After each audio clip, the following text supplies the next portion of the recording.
only kidding about that. How's everyone doing? Welcome to Midweek Gaming. Back once again. We weren't on last week. We had a bit of a break last week, but it was kind of the wrong week to have a break on. But we're going to talk about that anyway. There's not been much news recently. It's been a bit short of news, isn't it? There's not been much available news. Yeah, nothing's been going on in the gaming industry at all. Nothing really. Slow. It's been really slow. It's been really slow. But if you want to check out a great gaming website, check out www.bg4ghub.com for the latest news, reviews, opinion pieces, podcasts, and so much more. And we are on there. Midweek Gaming podcast is on there as well now. Also, if you want a great gamer picture, please go to www.xboxgamerpics.com for a great logo made by the graphic god. We have a great panel this week, co-hosts, and we have a friend of mine, Centurion. So I'll get to the co-host first before I introduce the guest. Welcome, Mr. Tushi. How are you on that super fast PC? Where I told you it would take you hours to do the updates. Yeah, it took 14 minutes. Yeah, it did. I'm doing all right. I've had 2 weeks off, so I'm glad to be back. Just can't wait to get into the topics. That's about it. Okay. You're a little quieter. Yeah, you're going a little bit quiet because he's pulled the microphone away more. I know. Is that better? There, much better. Yes. He's not used to this, you say. Slided. Well, Yeah. So, welcome, Animated Evil. This man seems to go on everyone's podcast possible at the moment. I mean, soon it's going to be Monday, Tuesday, Wednesday, Thursday, Friday, Saturday, Sunday. I mean, if you really take a look at the stream, I'm sponsored already. Look at this. Sponsored. Well, there it is. Yeah, it's BG4G. I picked up 2 sponsors already without doing anything. Wow. Checks are in the mail, right? I do pay for StreamYard, but it's like they release a cheaper package, but they don't remove the StreamYard bit. But it has like half the main features, but it allows up to 10 guests and that, and stream on 2 locations. So the problem is it's like 25, 30 quid a month, so them packages are, and I can't afford that, But yeah, how you been doing? Yeah, I'm very good. Quite happy tonight. Quite. Hopefully Are you going to take over? I am. No, never. You can. Not yet. Give me 20 minutes. But yeah, I'm good, sir. Thank you. Thanks for having me on again. Looking forward to it. Good to hear. Welcome, VJ. How are you doing? Have you got a cup of tea in hand or a cup of vodka? Neither at the moment. Absolutely fair. later. Okay, fair enough. Are you okay then? Yeah. Yeah, good. Thank you for having me back on the show. Really appreciate it. Yeah, no, it should be fun. We missed a big week last week. There was a little bit of news last week, weren't there? Not too much though. But we will probably talk on that. We will. Welcome, Cerebral Paul. How are you doing? Oh, good. Happy St. Patrick's Day, all ya. And he's a lot from Ireland, people. Yeah. Oh, yeah. And of course, if anybody wants to kiss my Blarney Stone, more power to you. So yeah, looking forward to the topics today. It'll be a lot of fun. It will be. And welcome to the man I call the rising star YouTuber. Ever since I met this man quite a couple of years ago, I got chatting to him. He made excellent videos, and I got him involved in BG4G, and since then he's on TXR, PTK Blam. He's been on most podcasts. Great community member and podcaster. Welcome, Centurion. How you doing? I'm doing good, and thank you for the intro. Anytime I hear anybody talk that positively about me, it wells up emotions in me, that's for sure. But it is definitely fun to be sitting here with a great group of gentlemen all across the world. We're getting ready to talk about games. And yeah, there hasn't been much talked about. It's only the biggest subject of the year that everyone can't seem to be talking about. No matter what side of the fence you're on, you're always talking about it. I know, exactly. I was looking back at the podcast. It's been far too long since I got you on. You were actually on, I think, me and Mr. Tushi were looking. I believe you were on the first ever midweek gaming. You were. And that was last. That was last. Yeah. I'm sure you were on it, and it's been far too long since I got you back on. Wow, wow, I didn't think it's been that long. It's been a long time. I guess I really have been working way too much. I can see why people have been asking me to slow down. Well, you slow down, make some videos because they're incredible when you make a video. I appreciate it. You know, you should be at 2,000 subs already. Easy. Well, I'm happy with the subs that I have because I mean, like, I know every single one of them almost. I mean, I love chatting with the community every single day. That's honestly the main reason why I think I'm doing this whole thing is the community. Everybody wants to get recognition as, you know, being this person and that person. And I mean, I just enjoy the community and having conversations. Yeah, no, it's really good. I need to check out. You had on Sunday. Did you get to join the podcast TXR with David Preen? Oh yes, sir. Very awesome guy. I'm probably the one guy that I'm enamored by a person like David Preen because I kind of understand his plight a little bit being a hardware engineer because there's a manufacturing side to my professional life and my job, and to hear how dramatically different the headset could have been if one feature would have went one way or another, or things would have been more readily accessible. I need to listen to that one because I enjoyed his last interview on TXR. He's quite an open guy. He won't tell you everything, but he's quite open to what he will blow your mind about. When you find out about the one feature that he fought tooth and nail to keep, and it's actually a feature that a lot of people are talking about. You listen to that episode of TXR, it'll blow your mind. It's a feature that everyone is using, and he fought tooth and nail to keep it because there was a debate to remove it. Okay. I reckon VJ would be interested in that episode. He loves his manufacturing, don't you, VJ? You understand it? Yep, a little bit. You do. Sure. You do. That'll be an interesting one, that will, to listen to. That will. Anyway, let's dive into the topics. Well, I had others, but I'm going to go for the one everyone's been talking about because I purposely didn't ask people what they were playing on purpose. Cerebral told me what he was going to do. Did you know? Well, it's what I've been playing, so you know. Yeah. So here's the question.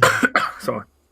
Here's the question to all of you. Obviously, we'll go one by one. Do you like the Bethesda deal? And what IPs would you like to see them bring back? And I'm going to open that up to the guest first.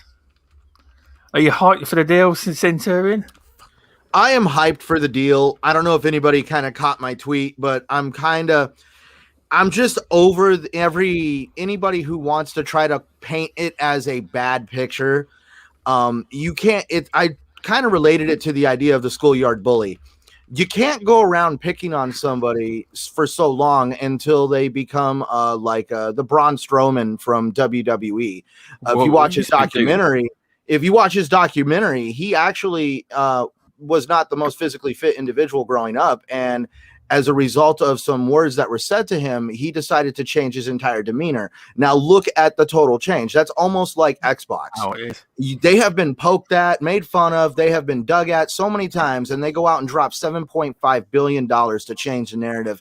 And now all of a sudden everybody's like, oh my God, you're taking games away from people. And it's like, I'm sorry, but you can't sit there and change the goalpost at this point. This is a direct result of competition. This is a direct result of just the way the culture feels about Xbox. And honestly, I have always touted Bethesda as my publisher, developer, whatever you want to call them, as that one of my of the generation, at least the Xbox One generation, even with all the debacles that they had with Fallout 76. I even have my fake bag cleverly displayed on my entertainment center. But I always knew about Todd Howard. I was enamored by him the first time he ever came on stage and yelled the words, "Who's ready for some fucking games?" And at that point, I completely loved Todd Howard. And I could see why Xbox would be a good fit for Bethesda. If you really look at the grassroots of what Bethesda was, we're not talking about the money. We're talking about the people there, the culture, the games that were created. And I feel that Xbox is going to be a good environment now for that to flourish. We're already hearing about new titles and new studios coming out of this.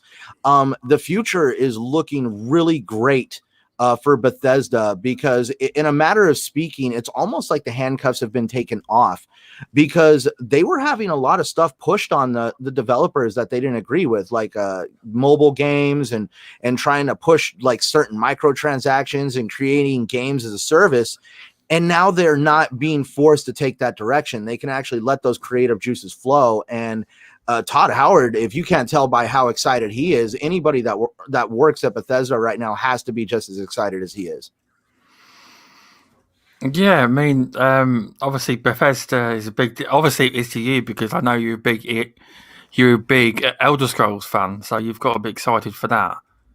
Because I know a lot of people locally that have actually messaged me saying I'm buying an Xbox Series X. I went, why? And they like showed me a screenshot of what the little screenshot where he says all future Bethesda games and new titles are coming to Xbox only. And that was a reason he says, I can't lose my Bethesda games and I can't afford a PC. So they're buying a Series X, and I think that's what they want. It is. But yeah, it's exciting. It is Centurion. Oh no, definitely. I've got hundreds of dollars and hours and months of my life dedicated to ESO, and ESO is getting ready to launch their optimization patch for both the PS5 and the Xbox Series consoles. So I'm really looking forward to what ZeniMax is going to push in that update, and also what we're going to get in the next expansion. Because one thing I love about ESO is you play the whole game throughout the year, and they have these little events, but there's that one giant expansion around June of every year where they just take that world, mix it up a little bit, make it a little bigger, and it becomes almost a whole new game. So you can't sit there and feel like you're playing the same repetitive game year after year, because it is a completely different monster from when I first started playing it. That's really good to hear, because obviously that's how you keep your player base engaged and keep them interested, rather than think, oh, just same old crap again. I was in ESO at beta and launch, and I got out of it because at that time it was a bucket of crap. I haven't got back into it, but I think I will. But I want to at least look at it again because I've heard it's gotten so much better. It's at least in Gamepass.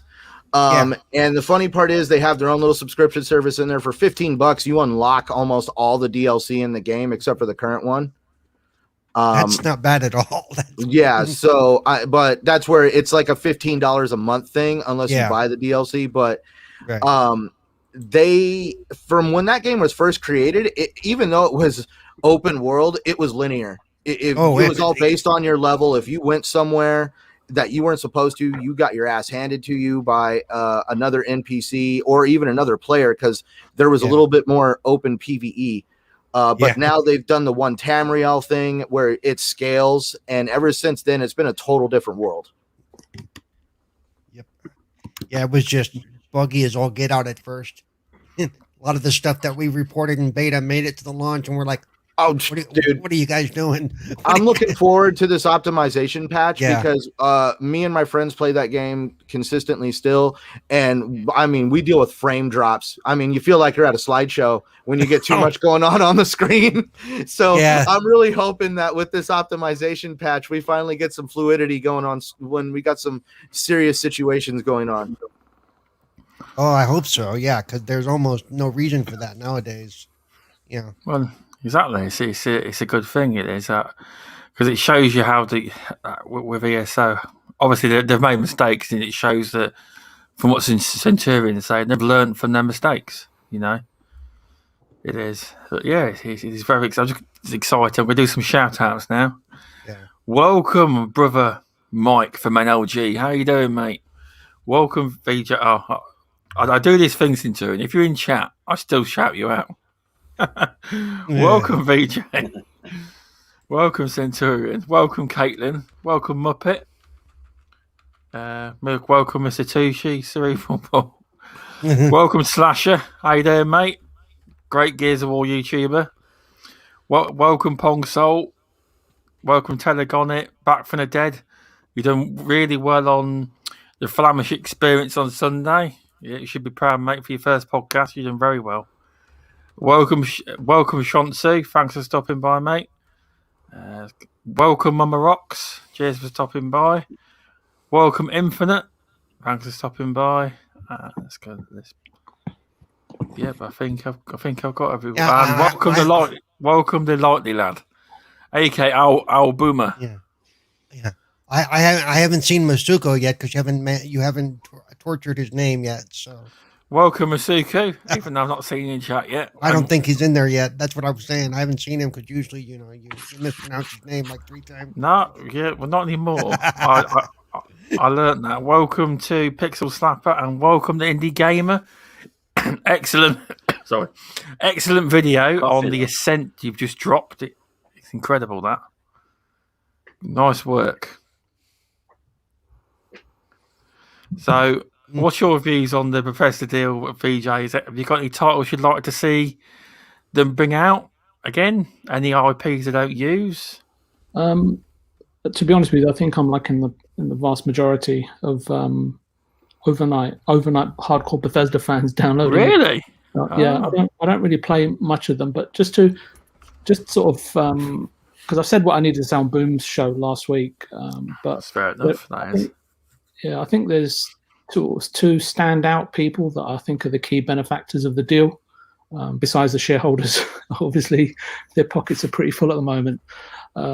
It was interesting because I was watching the Yong Ye channel, and it was interesting that to sort of now it's clarified that Todd hasn't been happy, right, under the command of his sort of previous management. So I think the deal definitely allows Todd and inevitably us gamers to enjoy a forthcoming renaissance period, perhaps, and hopefully highly polished, fabulous new games. And in that respect, I don't have any complaints whatsoever, given what's been going on over the last few years, right? In terms of Todd being wheeled out, like a punching bag, right, to take the criticism from the media on the chin with not being able to respond. In terms of liking the deal, well, I've been asked this opinion so many times, and I'm just going to remain consistent with what I said last year. I have to be honest, deep down. Oops, sorry about that. It's Todd giving me a call. Stop ringing him. You're on the podcast with him. No, I tell him to shut up and not to talk too much. But I said, don't worry, Paul does that enough for us on the panel. I have to be honest. I don't feel entirely comfortable with like the new entries in regards to sort of legacy third-party IP now being made exclusive to Xbox, since those legacy IPs helped weave the fabric of pop culture or are synonymous with it. I can't put my finger on it. It just doesn't jive with me. You could turn around and point to a statistic I invoke or petition and use it against me. The reality really being that Bethesda IPs made up approximately less than sort of 1.5% of Sony's total software unit sales this gen, and that 1.5% probably. They probably own both consoles or a console and a PC. So therefore, what's the issue? And renders the whole question and argument null and void. I think for me, more importantly, Phil, I just go back to when first started podcasting. Phil often talks about communities, inclusiveness, and his distaste and ending tribalism, and it's one of the reasons why I never jumped onto Twitter until I actually had to. But I think for me, again, I said it last week, what better way to win over PlayStation fans than illustrating that new upcoming pop culture IPs are $70 on rival formats or free, in quotes, in Game Pass, right? And at the end of the day, for me, again, is whatever Phil decides, because he hasn't made it totally clear. And there's still people, hundreds of people, trying to give their take on it. And I'm tired of giving mine on it. But there are there's always a set of idiots on both sides, right, that want to gloat and sort of pass I don't know, or post, I guess, salt induced insults.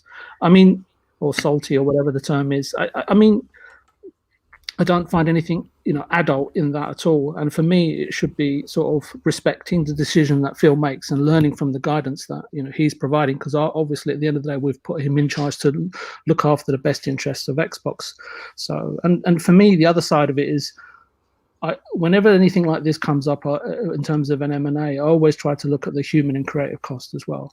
And I've spoken to people at Bethesda, and there are a lot of nervous management and devs there.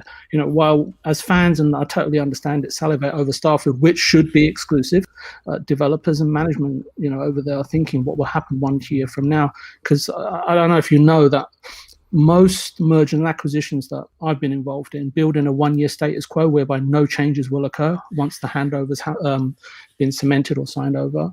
So I know there's many gamers rejoicing, with their heads in the sand, and they're too silly to realize that the ends don't, always justify the means. There are always going to be casualties, and I guess you could argue that's just the way life is. I mean, I can understand why, because obviously I know Xbox says all this and that and it'll be fine, but if you're an employee, you would be worried, because once it's transitioned, they can't do anything they want to your company. They can do anything. Yeah, they can remove people. They can, Yeah. I have to be really fair, right? Because it's nothing to do. I'm not having a go at Microsoft. It's every corporation. Because by the same token, as I was saying, life is full of tragedies. It's the course of and change and nature in itself, right? And we've seen it over and over again over hundreds of years. So I just wanted to bring sort of some sobriety and temperance to all things Xbox and Bethesda, and I think there's not many people doing it. I don't think anyone's doing it, but I thought I'd be the brave one and take fair enough, mate. Embarrass myself in public. But Phil Spencer is the other winner of this deal. He is. And I talked to you about this offline, Stubbs, is that if you take, when I watched that that sort of round table, is that what everyone's calling it? And where was the round table? Yeah, and I'm pretty good at looking at management and people and reading them, especially in the corporate side of things. Maybe not in normal sort of the supermarket, that sort of thing. But if you take the Bethesda team on a global level, they could replace the entire Xbox team, even perhaps Jason Ronald, and they would run that Xbox and Game Pass division and service much better without obviously the ZeniMax overlords, right? And if you took the Xbox management and placed it in Bethesda, they would fall flat, or Phil would be stressed out working 25 hours a day, I should say, and doing 5 people's jobs. Whenever Bethesda becomes a full-on developer, and which then it no longer needs the hundreds of people that work in the publishing division, Phil needs to do away with bureaucracy and be ruthless and make the appropriate changes. Let me just add something real quick, because I just found an article that was just published today. Sure. Following the $7 billion sale to Microsoft, ZeniMax's board of directors has been dissolved. Wow. The ZeniMax, that doesn't surprise me, because ZeniMax, those majority of those guys were shareholders or hedge fund leaders that were investing, and they've been invested for 5 to 10 years. And just to your point, that's a really good point, Paul, because actually September the 3rd last year is when I pointed out that they should be a target for, and I said to pay about 4.5 billion. They ended up paying 7.5, but I guess what's a few billion between friends, right? So, but my point here is, and it's just a perception thing, right? I'm not saying this is fact, because nothing I say is fact, right? It's just my perspective on what I see, So no more complacency, no more keeping friends on the team, and set the by heart. Phil needs to go all out. I don't know what you want to call it, T1000 approach, right? In regards to personnel changes. Aaron and Matt, I watched them really carefully, and I'm not their biggest fan, but they seem so out of their depth. Miss Bond, the lady there, is a good work in progress. But the first two are clearly, riding on Phil's coattails. I don't see a talent, ability, or any spark in them, for me at least. This is my perspective, and you can counter me, but tell me, what has Aaron or Matt done that's been so influential or had any critical involvement, anything in regards to Xbox this leading into this new generation and its forthcoming success. Everything dovetails from Phil. As I said, I'm a pretty good reader, and I may have it all wrong, and that's fine as well. But I guess my point is, finally, Phil has some adults to function with, and that's what I'm seeing. I mean, whatever you think of the deal, when you're that rich as Microsoft and you want to stay relevant and you want to win, you go out and buy something so you can rest easy and sleep at night, knowing you own a big chunk of beachfront property, right? Especially Bethesda, right? Because they make up a big chunk of it in terms of the gaming industry, and they own it now, come what may. Look, I'm just saying, as an Xbox player, but as an Xbox guy, right, I do find myself on panels and stuff like that where there's like an echo chamber, and whenever I find myself on the side of the majority, it always sort of pushes me to pause and reflect and come up with a different or counter argument to at least test, what may be sort of sound and logical thinking. Not that anyone accuses me of that, but yeah, those are my thoughts. Thank you. No, I can see your point, because Microsoft does have a culture of once you're in, you're basically there till you retire, and that's part of the problem with Microsoft and Xbox in general. There probably is, like Aaron, if Aaron was so good at his job, why ain't the games marketed better? Why isn't the marketing better? It's not. Why didn't he host the event instead of Pete Hines, who did a remarkable job? Exactly. I know it was more Bethesda, but ZeniMax, but the difference between those two on the show was remarkable. I felt. Well, and that's part of it. Just because you're good at one part of the job doesn't mean you're good at the out front, in front of people or whatever. They have like Steve Jobs was really good at doing the Apple crap. Oh, he was incredible. He was. But the guy who came after him was no. Same job, same responsibilities, but he wasn't as charismatic and all that as Steve was. It's just so you just have to find the right person for the right fit. Yeah. Look at Pete Moore when he was with Xbox. He's the same. He was the charismatic individual, wasn't he? Yeah. Yeah, you're right. And Phil is charismatic, but he's also so down to earth. The fact that I could message him right now and he'll probably respond, that's something that most of the other companies don't have. It's one thing I really do like about Microsoft is not just Phil, but I have had contact with some of the others for different things, and they themselves respond. It's not their office. It's not, their representative. It's them. You make an interesting point there, Paul. And I was talking to somebody about this. I can't remember how long ago, but I just come off a podcast, and it was heavily related to Phil Spencer. And I went away and I was thinking about what's Phil Spencer's greatest strength and what's his biggest weakness. And I had no clue. And I was having a cup of tea and I was watching something on telly, and then the answer came to me, and the answer was exactly the same for both questions, and that's trust. Yeah, I could see that. Yeah, I think I've heard you speak on that before. Yeah. Oh yeah, I do talk in my sleep. He's a good leader. He's a good leader of Xbox, but as a lot of the chat are saying, that some people might be better doing their jobs and they might not be as good in front of a camera on like a show or a video. You see, there's interesting points. But welcome. I would counter that and say, if you're a VP of marketing, you look at the guys that have graced EA, graced Nintendo, even through their difficult times, right? They've always had very strong characters that can lead the company, whether it's a CEO, marketing, sales, or the leader of the division. And what I'm saying is that I'm not saying Aaron's totally useless. I'm just saying that when I see Bethesda, I see serious upgrades there. Yeah, a lot of people are giving you have to put your emotion out of it, and you have to analyze it for exactly what it is. Ask Al; he's in a job every single day, right, where he's managing people. Yeah, they're bigging up Pete Hines, saying he's a massive asset in the chat. They are. Agree. They are, but yeah, it's good.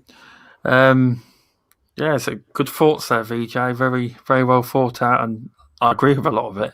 Yeah, no, I do, agree. but- Agree or disagree. At the end of the Yeah. day, it's just an opinion, and my opinion may be total crap, and that's absolutely fine. I have no issues with people not agreeing with me. It's just food for thought at the end of the day, and if that allows for others to sort of hone in and round out the rough edges of their own thoughts and gives them a specific or a unique perspective, then I've done my job. Certainly. But no, a lot- Indie Gamer just said in chat that Aaron is a marketer, not a stage manager. My problem with Aaron is he's supposed to be a great marketer, but he puts his foot in the mouth a whole lot. He does, and the problem is though, he's a marketer. I mean, a lot of companies, if you were marketing the way they market a lot of the games on Xbox, he'd be out the door. Yeah. Their marketing, and most people's biggest complaint of Xbox is their marketing, and he's the main man. Yep. You know, so Some of the what does that tweets say? he sends just leaves me scratching my head. Going, what are you doing? What are you saying? But you know, it is all a hard job, you know. But they could do with improving their marketing. You know, that's what I've heard. All pro Xbox shows say this as well. So Yeah. you know, I've heard a lot of shows say it, but no one ever calls out the lead guy in marketing ever. I've noticed that. I'll do it in a heartbeat. I just did. But yeah, no, thanks for that, VJ. It was good. Well, I'll do some shout outs now. Welcome, Shizno. Thanks for stopping by, mate. Welcome, Dragon Wolf. Welcome, Fastback. Who else we got? Welcome, Mav. Cheers for stopping by. Yeah, I think that's it so far. But yeah, Cerebral, Paul, what do you? I know you said a little bit. What do you think on this Bethesda deal? And I'm going to ask you this question. I won't ask anyone else, but this is special to you. Yeah. And what have you been playing? Yeah. What Bethesda deal? There's a Bethesda deal. Wait, let me check. Oh, that one. Yeah. Hey, I like it because, you know, I've already got Gamepass locked down for at least 3 years, you know, so Wow. so I'm good. So I you know, I bet you keep topping it up too, don't you? Just so you don't run out. yeah. I mean, even if they weren't gonna, even if they said, well, it's not exclusive, I'm like, so what? I'm playing it anyway. Exactly. You know, and even if it, you know, even if it's a timed exclusive, great. I'll have it launch day. You'll have it 6 months later or a year later. You know, I don't see why I have to then go. Nah. I get to play it first.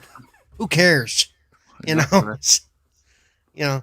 And the other thing is, you know, and you ask me what I don't know that there's any older stuff that I'm going, oh, that's all. I really want to see that because I really have to go back to the library because, I mean, we just had 20 titles hit Game Pass. Some of them were already there. Some of them weren't. And I've been looking at Prey. I loaded up Prey. I loaded up Oblivion, which has not aged well graphically. Let me just say that. It's almost a pain to play at this point. And the other one, The Evil Within, I'm really liking that one a lot. But the one I'm looking forward to, and they've hinted a couple of times with a couple of different people. What's her name on the show the other day, and then Starfield. I'm hoping that's the big summer one they're talking about, the new IP. I really am because I'd like to see that this year, not next year. So I'm all for it. I think. Like VJ said, you know, for the first year, they're probably going to be hands off, and Phil has said as much, but we'll see what happens after that. You know. Yeah, I'm in agreement with Paul. At the end of the day, it's business, right? Right. It's not a case of that I'm upset about it or anything. It's just I watch Yongye quite a bit, and I know he gets a lot of views and so on and so forth, but I don't agree with everything he says, and none of us all agree on everything. And if we did, it wouldn't be a boring world. But I feel that sometimes when my perception is always look at the creative aspect, look at the human cost perspective, because we all know how good the deal is for Microsoft because everybody's talking about it. So I'd like to just offer a different perspective. That's all it is, just to keep things churning and moving along. And the last thing I want to do on any podcast that I'm on is create an echo chamber. Right. Hello. Yeah, nobody Hello. likes an echo chamber. That's why I also tend to be, when everybody's saying, "Oh, this is bad" or "This is good," I look at it and go, "Is it? Is it really?" You know? No, and I think that's one of the things that everybody respects about you, Paul, is that you're, Yeah. regardless of, of anything, Right. people can respect your opinion because you're forthright and straightforward and direct, and you speak from the heart. And I think that is absolutely critical, especially in an industry that's kind of built up with emotion and passion, right? It's built on it, right? And I try to go beyond.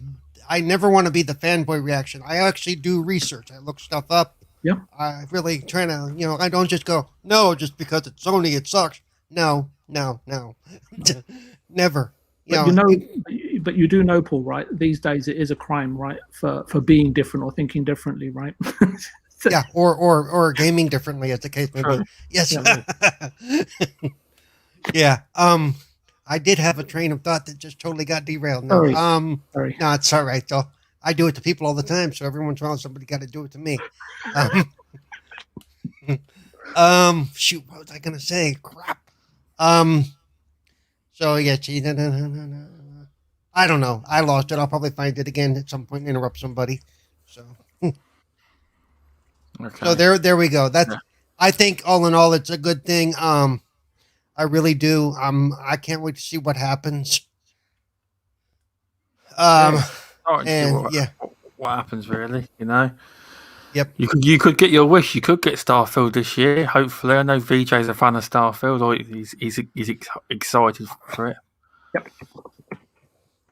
So yeah, thanks, Paul. Animated Evil. What are your thoughts? Even though you've probably said it about 6 times on different podcasts. No, it's a great thing. It's awesome. I've said that the Bethesda deal is brilliant anyway. Everyone's said that to death. However, I do want to touch on something that Paul said, that he really, really hopes that Starfield comes out this year. Now, what's the chances that Starfield might be running on id Tech? Okay, and when Phil was banging on about the id Tech engine and all that was nervous laughter coming from them two because they didn't know what he was going to say because they said it wasn't scripted, and she was laughing. She was laughing, saying, "Oh, it sounds like you've spent time with them. Has he seen whatever they're working on id Tech this past week? And is it Starfield?" Just throwing it out there because looking at Pete Hines' face when he mentioned it, they both started laughing. Him and Erin, I forget her last name. I apologise. They both. It was more of a nervous laughter. I mean, people have taken. Oh yeah, they were making fun of him. They just weren't sure what he was going to say. Phil, when you buy a 7.5 billion company, I guarantee you, Phil's seen every single project they're working on. Yeah, he knows it all. But like she said, she says, "Oh yeah, it's like you've spent time with them." Ha ha ha. So he's obviously seen whatever's coming from id Tech. That's why that's why he's pointing that out. And Starfield was. This wasn't a 6-month deal. They've been talking for years. Phil has been involved with them probably for the last couple of years as they've been working on the deal. This isn't a new thing that they just did overnight. Hey, let's buy him out for $7.5 billion, and they said okay. No, Phil strikes me as the type of guy who does his due diligence. What are you working on? What do you got? Where are you at? Yeah, and also that Todd Howard said months and months ago he will not. When mentioned about Starfield, he said, "I will not show anything until it's nearly there." So there's a chance it could be, and that's normal for Bethesda. By the way, that is their normal operating procedure. And going back to your original question, Stubbs, what would I like to see them bring back? Hopefully they have the who played Wet. I thought that was brilliant back in the day. Bring it back. It was fun. I've never even heard of it. I haven't. No, it was really good. It was Quake. You were a female assassin type thing. It's really good. Anyway, I was a Quake guy many years ago. But yeah, no, it's exciting news. Animated it is, and hopefully they bring Wet back for you. They do. That didn't sound good, did it? No. Depends how That excited I sounded get. wrong. That sounded wrong. That did. What's your thoughts on it, Mr. Tushi? I know everyone we must be boring everyone by now with this, but Mine will be short and sweet. All I can say, it saves me money. it's true. That's all I can say. I think it's a brilliant deal. It's perfect for the Game Pass structure and the relationship they have. You can tell it's strong and they're in the right hands. That's how I feel. Mm-hmm. As long as they have their freedom to make what they want, and I believe that's what they've got, I think they'll bring out a lot more, and hopefully more funding, things will get a lot better. It's probably why the deal took longer because they probably made sure that it was in the contract. It was written in plain black and white before they signed it. You know. Yeah. I also think on there's something else. I don't think it's only the two games that are going to play. So I think there's going to be more. I even things like Fallout. Say if they brought out Fallout 5, I still think they'll probably go multiplayer. You know. See that? Some bigger games. I know, see, it says like you are right because although he did say it's going to go to Game Pass platforms, if they decide it's more financially beneficial for them to take it multi-plat, they can. There's nothing Xbox fans can do about it. Yeah, I think You've got no reason to moan. You've got it on Game Pass day and date. There you go. Yeah, no, I think. Sorry, Vijay. I think the selling point will be if they did do that situation, it would be if you buy it if you buy it in Game Pass, if you get it in Game Pass, you'll have all the content. But if you get it on these other platforms, you have to buy it for $70, $60. But the expansions will be extra, things like that. I mean, I know what they've said, but they don't have to stick to what they say. They don't. No. They can do what they want. I think that. Sorry, Mr. Tushi, please go ahead. No. All I was going to say is they're a business. They're there to make money, and whatever they decide, it doesn't bother me. It doesn't affect me in any way. It doesn't affect me, but I sense that there's an opportunity. You see, and what did Mr. Tushi say? He said, "I want to say one thing," and what did he say? It saves me money. It saves me money, right?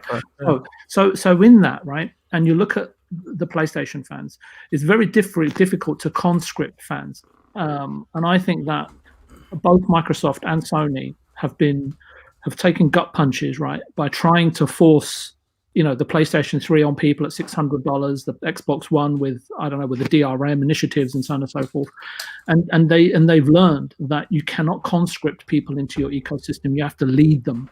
And I keep saying this is that I have no issues with Indiana Jones and with Starfield because those are risk-based investments that are unproven and they should be exclusive.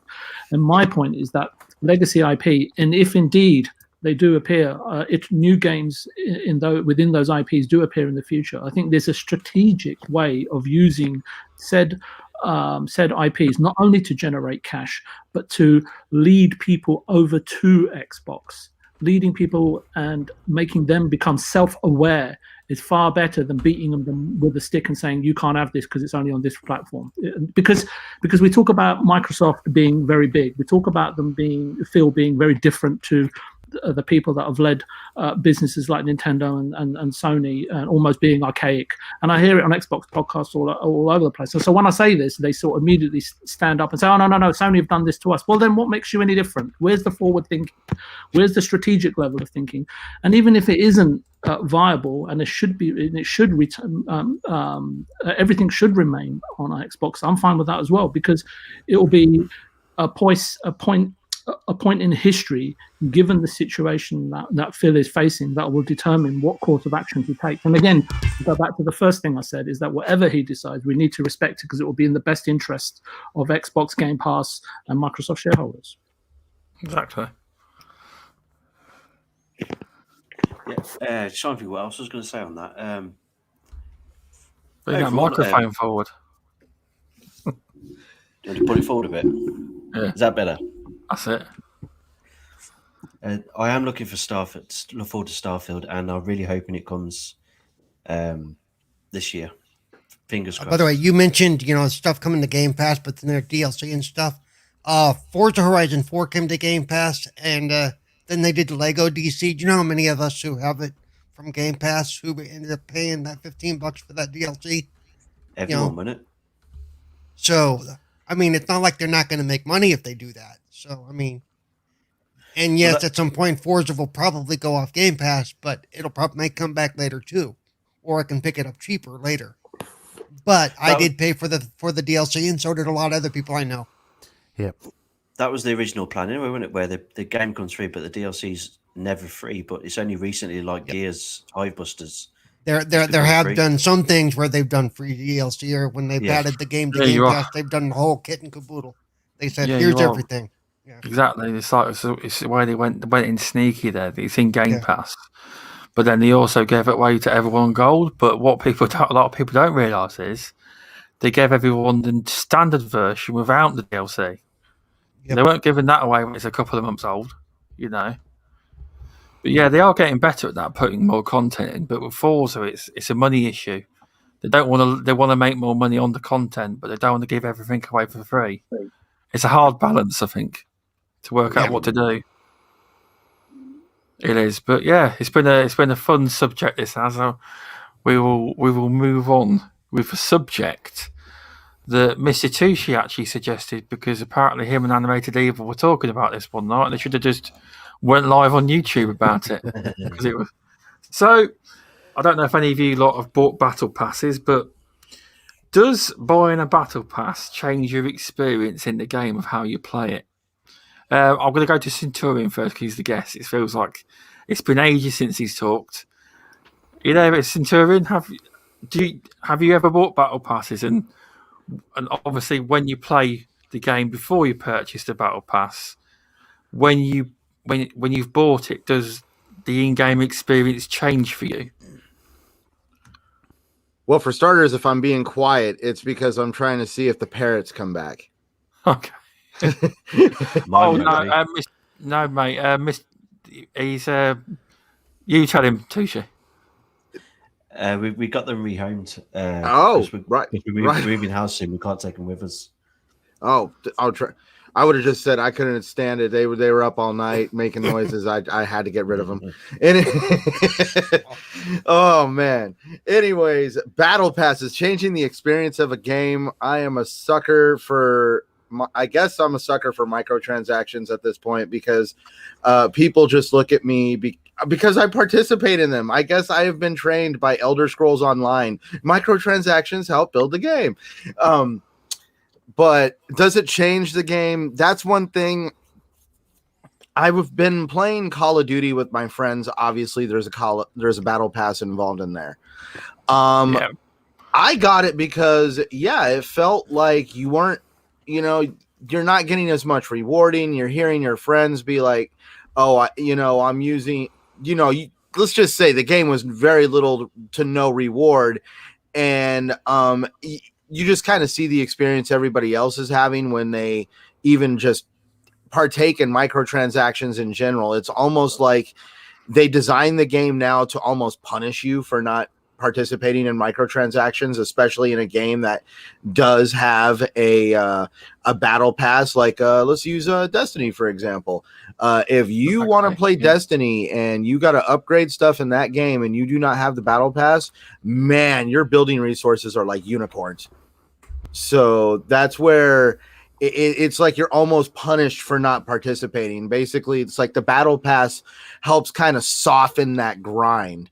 It almost takes advantage of the fact that there's a lot of people out there with professional lives that don't have the time needed to basically play the game without one of these passes. So a lot of times you're put kind of between a rock and a hard place with them. Okay, that's interesting, because I've only ever bought one battle pass. That's for the last season of Fortnite, but I don't play it enough to justify it. So I don't really know the difference between the experiences. I don't.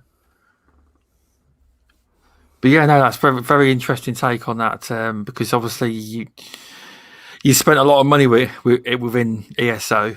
And well, luckily ESO doesn't do a battle pass thing. Oh, doesn't it? Okay. No, they have a daily login thing. Like, if you turn the game on and you do, the minute you load your character and you get like a daily reward, that's pretty much it.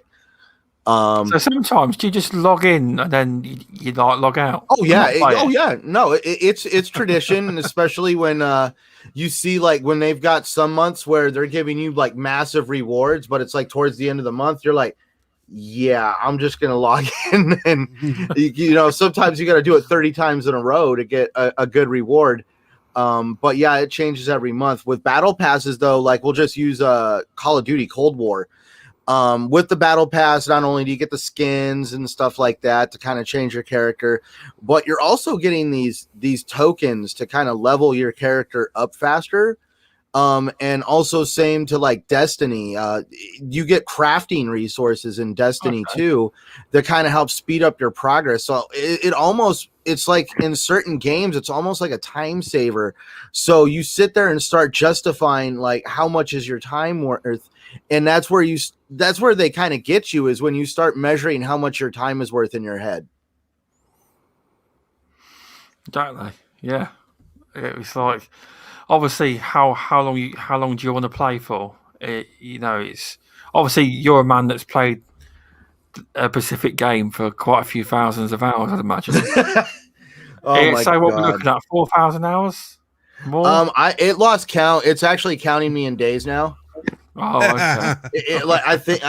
I forget how many total hours I've put into that game, but it won't even calculate it in hours now on Xbox. It's on days. I'll go look it up. No, fair enough, yeah. But yeah, it's good to get your thoughts, Centurion. Now, VJ, you don't have to comment on this. I don't know if you've ever bought a battle pass or not. I'm not sure. Me? I'm going to shock Paul and say I have no comment. I have no knowledge or experience. Wow. Well, I need to take a drink for that. I think the chat might need to take a drink as well. No, fair enough, VJ. According to my Xbox meter, it says I've logged 19 days, 4 hours, and 37 minutes. Wow. That's a lot. That is. So, a lot of game time. So, Cerebral, have you got any thoughts on this Battle Pass situation? Do you buy them? I don't do them. I refuse to. Nope. My attitude is it's if I've got to pay to win, or because I don't do skins, I don't care about the skins really. I'm not like, oh, I gotta have that. Nope, not even for 4K. If it's going to do one of two things. Either I'm going to play with what I have access to and enjoy my time with my friends, or I'm just not going to play the game, because if they expect me to pay money to be able to move something up, yeah, that's not happening. I don't have the resources to do that. And like I said, most of the time it's for skins and stuff, or for buying tokens that you need to get. One thing I like about Siege is if I were to play Siege more often, I can save up the credits they give you, and I could buy the characters that way. I don't have to pay for them. Or you can go out and pay the cash for the season pass or whatever, and get all the characters for that season. Okay, fair enough. See, that's where I have to agree with them. The whole pay to win thing. That's where I feel Call of Duty, the Cold War has it kind of pay to win kind of secretly mixed in. Is you can unlock certain weapons in the game. Let's talk about the Street Sweeper. Does everybody know what a Street Sweeper is? Oh yeah, that thing's. Look at Wilmy Hood lurking. You all right, mate? How you doing? He's a player. So I mean, like, it's like, hey, you can either work your butt off to unlock this gun in the game, or you can pay $15 and you can get this version of it and you can rock it right now. Damn, and it's just like you feel bad. like you got like this scummy used car salesman kind of like holding something out to you. You want this? Do you want this? You want this? Do you want to? That reminds me of the Battlefront situation. Do you want to spend 800 hours in this, or do you want to buy the character? Yeah. Yep. Pretty much. Or even, back in the days of EverQuest, people used to pay other people to power level their characters up. I have heard this is a big thing in China about World of Warcraft and people paying people to just sit there playing it all day on their account. I will not tell anybody who, but luckily they are not in the community. This is a personal friend of mine that is not active in the community. He doesn't even participate in social media. Okay. He paid someone $50 to grind out an exotic on Destiny 2 for him because he couldn't work, so he had to work and all this stuff, and it took so much time. He actually paid somebody $50, gave him access to his Destiny 2 account, and they did the grind for him. Oh, right, that's crazy. Now, I ain't that God crazy. knows. I just want to point, I am not that crazy. Centurion, we all know what he's doing now. No, I trust that is not my side I'm hustle. joking. Trust me. I don't have enough time to play Destiny as a casual. No, I meant you. I meant you're paying someone.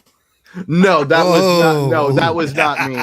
That was not Yeah. me. I No, got I'm better kidding. things. I'm married. Do you realize? Do you know I've what that got would this look like if I had to Asking why'd you for a PayPal friend. somebody- Yeah, I've got this friend.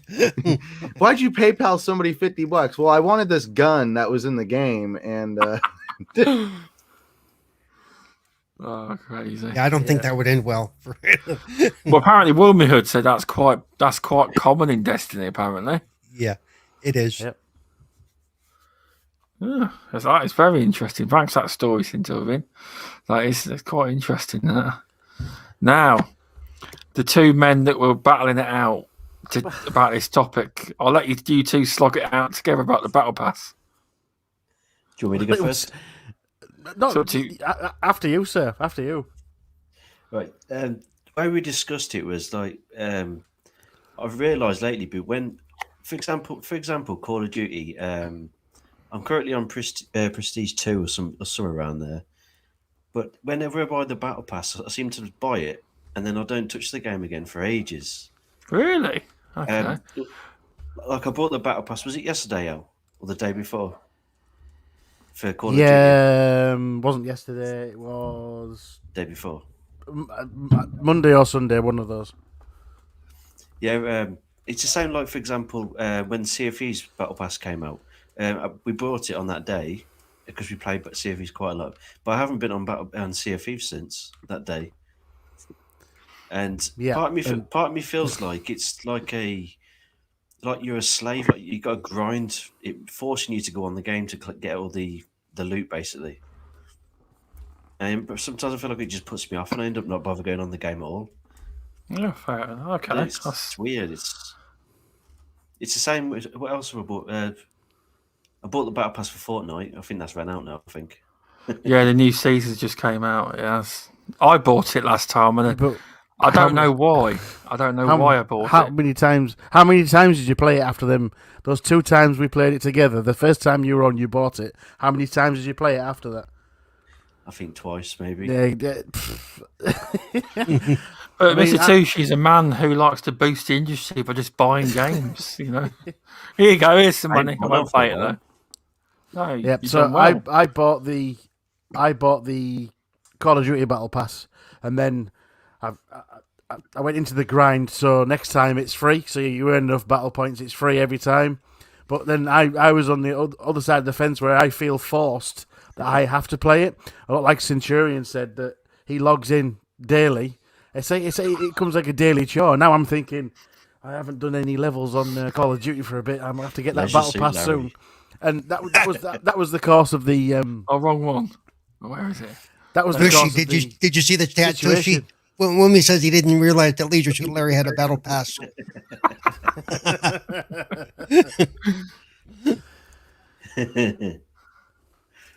Yeah. So that was the sort of the discussion. The fact that Tushi buys it and doesn't play, and I buy it, feel guilty, and find the need to find excuses to play it because of it. Because I've spent my hard-earned money. It doesn't come easy. And I think to myself, I haven't played this game. I paid this much for it, and that was the whole that was the whole background of the discussion, wasn't it, sir? Oh, Yeah. okay. Because that CFE's, I haven't got the CFE's pass, but apparently it's working off the basis of copying what Gears of War does with their seasons, the way you grind upwards. Even though you don't on Gears, you don't pay for a season pass. But I heard a rumor or something, Mr. Tuesday. Apparently, the microtransactions on the skins of the ships and stuff. I heard on a podcast that Rare, is it Rare? Yeah, Rare don't make them. They're outsourced. Are they? There's a rumor going around that they're out. That all these skins for the boats, etc., that you buy in. There's a rumor out there that they're outsourcing it to another company. Which game? For which game? Sea of Thieves. That blue ship cost me 20 quid. There's a rumor. Someone said it on the podcast, and I don't know if it's true, but I don't know. Maybe it's specific skins. Probably. Welcome back from the dead. Welcome, clowns. Thanks for stopping by. Wilmy Hood. Captain Muppet. Battletoads. Captain Bat. Who's that? Captain Battletoads. Wilmy Hood. Wilmy Hood. Oh. And that Xbot. But I'm not going to do the impersonation. No. Once when you typed in the long Battletoads as a hashtag, the top of the list was Wilmy Hood for a couple of days, I think. Oh, okay. A while ago. Okay. But yeah, no, thanks for bringing that topic to my attention, Mr. Tushi. It was quite interesting. It was. Now we're going to go with... Right, so this week, the Outriders was announced for Xbox Gamepass. The question is, do you think this is quite a big deal? And are you excited to play it? So we'll go with Centurion, we will, for this one. Are you there, mate? Yes, sir. Well, am I there? Is my quietness like, am I putting off this vibe that I'm going to sleep or something? No. Am I excited for Outriders? No. Yes. Was I now here's the thing. I have this weird way to me is I try to maximize kind of like the value that what I put into gaming. So generally I hang out and wait for like something to pop up in Microsoft rewards around the launch of a game to see if they incentivize you with like a more reward output for actually pre-ordering the game. And I was waiting for that with Outriders. So I haven't technically pre-ordered Outriders now. Now I'm having that debate going, oh my God, do I continue to pre-order this game now that it's going into Game Pass? Because, this is a big debate now. Do you want to own your software or do you want to Game Pass your software? Because I'm not going to say lease, rent, because at the same time, I don't feel that way with Netflix. Netflix puts out really great content in their service. I Netflix certain entertainment. So therefore I'm going to, Game Pass certain games. And that's where I'm interested in this game. I played the demo. I didn't have as much time as I wanted to grind out as much materials as other people have, but the game to me seems like it's going to be an enjoyable experience for me. But that's just because I am a sucker for a sci-fi game, especially anything that reminds me around Mass Effect right now. This is going to be my stopgap game until Mass Effect comes out. And then when the Mass Effect Legendary Edition comes out, I'm just going to become Howard Hughes and I'm going to get myself some milk bottles and not leave my home. Okay, that's gross. Not joking.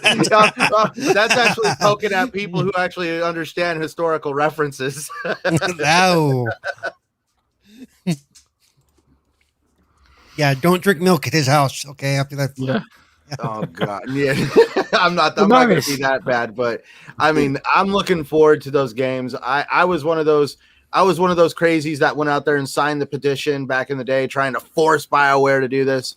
And it's actually really good to see that they did do this. It is. It's a shame that Removable Sanity's not here tonight because he would tell you, yes, it's a great idea. It's great. Where's the multiplayer? That's definitely something I'm curious on. But now that's where I will say, now people are probably going to look at me cross-eyed, even though this isn't on subject. But Mass Effect Andromeda, I think, is where a lot of the multiplayer exists right now, because that was one of the things that they were that they kept going before they officially let go of the game. But I know the multiplayer was like the thing that they kept going the longest on Andromeda. Oh, okay, fair enough. Welcome, Midway Monster. I can't remember if I shouted you out or not, but there you go, shouted you out now, mate. But yeah, no, I've never played any Mass Effect games before. I know it's sacrilege. I've never played any. You've never played any of them? Never. Me too. Can we boot these two off the show? Well, actually, Stubbs, I will second you with I have yet to play the PlayStation 4 version or the PS5 version of Spider-Man. Right, he's off. Who's next? Oh God. Me. Oh, he's back again. The opening sequence to Mass Effect 2, isn't it? I've never played one either. I've pre-ordered the Legendary Edition, and that'll be my first time playing it. Oh, So fantastic. I haven't. I'm really excited to play that one. I'm waiting for it to come to Game digitally, or Pass. do you get the one with the helmet? I've got my own helmet, and that's all right. Yeah, but for Centurion, you don't get. Did you read the description? If you ordered a helmet, you don't get a game with it. I know, but dude, I don't really. Wasn't there two versions though? Wasn't there one that came with the game? No. I just That's decided wise. to get it digitally just because I can't have any more clutter in my house. Fair enough. Welcome, Freebit. Thanks for stopping by. But yeah, I've never played the game Mass Effect. Heard a lot about it from VJ and Removal Sanity. If you can make it past the first game, you will definitely make it through 2 and 3. Well, I'm going for Halo at the minute, so I will try and if I can pick it up. I'm just gonna, because it's for EA people. I'm just gonna wait for it to come into Game Pass. We'll hold out. Speaking of which, let me just throw this out there since I threw up the Yeah. article in a bit. EA for There PC you is go. coming to Game Pass tomorrow. That's true. Perfect timing. Indie Gamer will be pleased by that, mate. You can play it on PC now. Yep. See, that brings us right back to your subject, Stubbs. You know, how we have Outriders appearing on Game Pass. EA is now appearing on Game Pass PC. You know, what cannot appear on Game Pass? The next question is, what is going to appear on Game Pass next?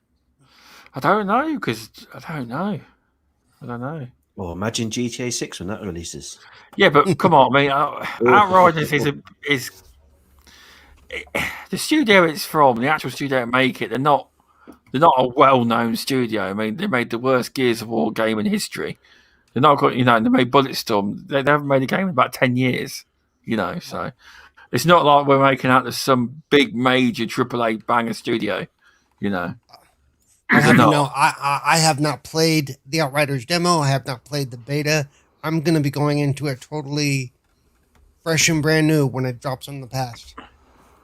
I played it yesterday for the first time because when the beta come out, I couldn't get into it. As in, I couldn't log in whatsoever. So that weekend passed me by. Oh, there was a beta. But I did play the demo last night. It was all right. I enjoyed it for what it was. It's another cover. Well, Removable Sanity played the beta, and he said that there was more in the beta than there was actually in the demo. Okay. A lot more. He says it's a shame we didn't put more. He said it was a shame there wasn't more put into the demo. And Shizno just mentioned they made Bulletstorm, which is actually one of my favorite games. I actually really bought good the remastered version. I have it sitting right here. Oh no, it wasn't that. It's just the fact that they haven't. I know. I'm just saying warning Bulletstorm was people. awesome. Yeah, It's like Bulletstorm their was awesome. first game in like 10 years or so. That's all, But yeah, no, Bulletstorm was so much fun. Bulletstorm was so much fun. Yeah. Creative ways to kill people. I'm gonna at least defend the developer, no matter how big they are, because we've seen in the past 10 years some pretty big developers actually trip and stumble. I mean, whoever thought we'd ever be talking about, how BioWare would be in the mess that they're in, and they were considered some of the best storytellers in the industry at one time. I feel like everybody needs to come from somewhere. Like we've all heard recently, Bethesda got to start in a basement, and you never know. It takes one title to knock you out of the park, and you never know. This just might be something that the gaming community is looking forward to, because I have seen a lot of people playing the demo. I mean, you don't have to have a developer come in and start doing patches on a demo, curbing how much resources somebody can actually farm. And they even didn't they recently come out and say that they had like an asinine amount of hours logged into the demo because they could actually see how long people were playing the game. Wasn't like I think so. I think Xbox was made aware of it too. Their Twitter account, their official Outriders Twitter account, released some numbers. It even went as far as the that one user has played it for 257 something hours. Wow. Yeah, so Thanks there for was a stopping lot. by, Wilmy Hood. But There yeah, was- that Remember was when a- demos were like 5-10 minutes? on Yeah. disc on Yeah, PlayStation on 1. disc mailed with a really cool magazine. Yeah, I was going to say come with an Xbox magazine attached. Yeah. I haven't even downloaded the Outriders yet. The demo. I haven't even tried it. Do you know there's one game that it hasn't properly interested me yet because I don't really know what it's about. But it seems it's going on Gamepass. I will give it a try. That's how I Yeah. feel about it anyway.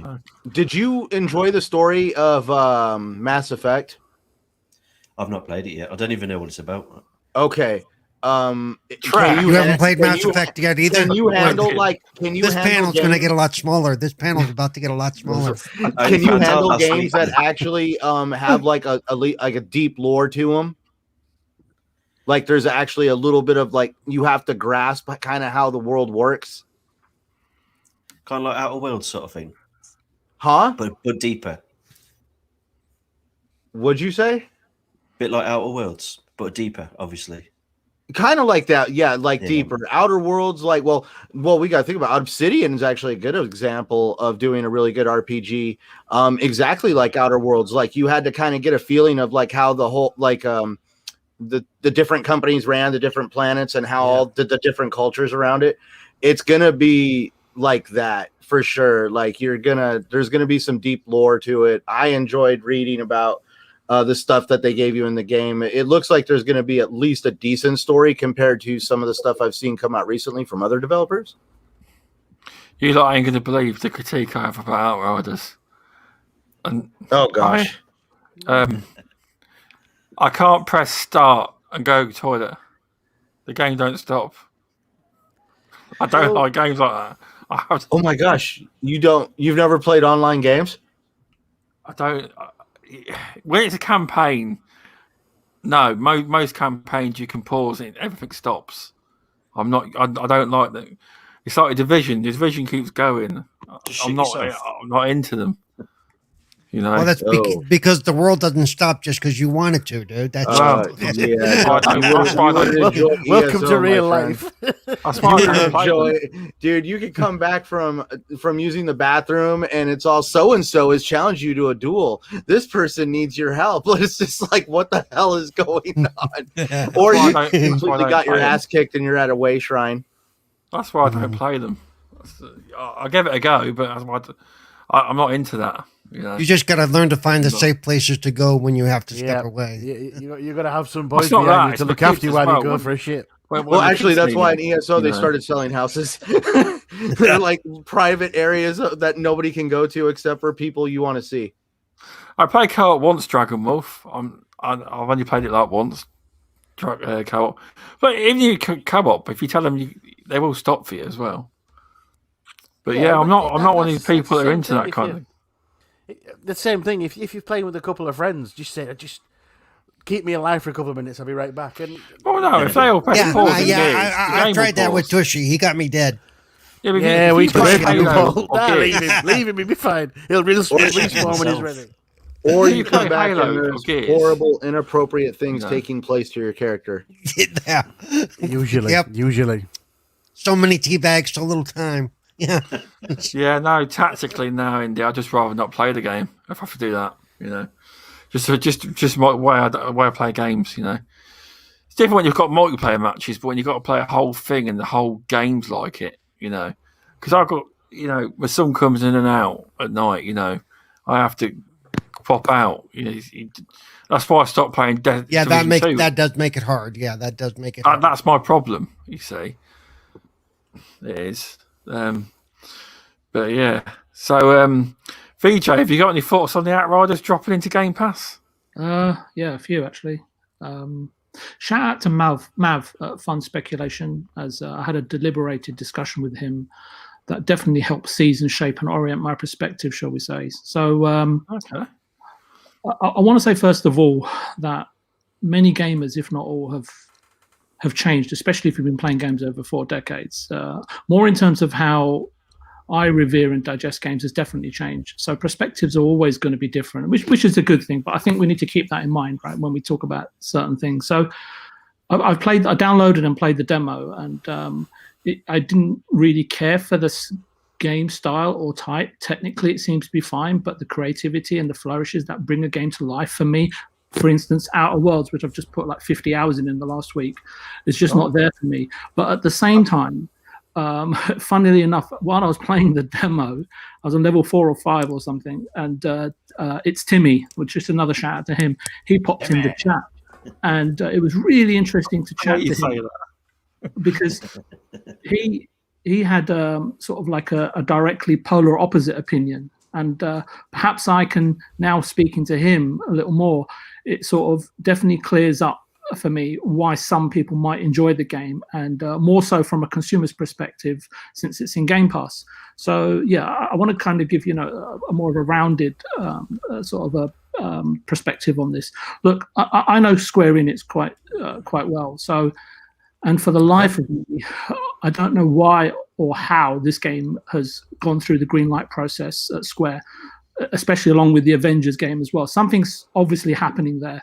I mean, I'm led to believe that People Can Fly did have a decent proof of concept when they were showing Square Enix and other publishers looking for funding for this game.